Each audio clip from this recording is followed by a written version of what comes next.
Conrad চাংমাৰ লগত মই ফোনত কথা পাতিছোঁ আৰু অতুল বৰা ডাঙৰীয়াক আমি দায়িত্ব দিছিলোঁ।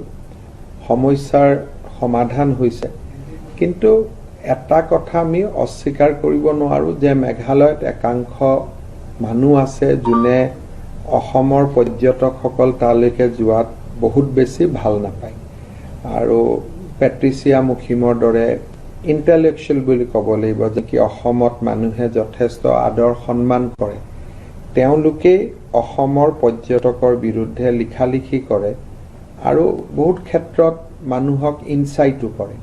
কিন্তু তাৰ বিপৰীতে আৰু এচাম মানুহ আছে যোনে অসমীয়া মানুহক ভাল পায়, অসমীয়া মানুহক আদৰি লয়। গতিকে এই ক্ষেত্ৰত মই ভাবোঁ এটা কণ্ট্ৰাডিকশ্যন আছে, তাৰ কাৰণে মাজে মাজে সংঘাত চলি থাকে।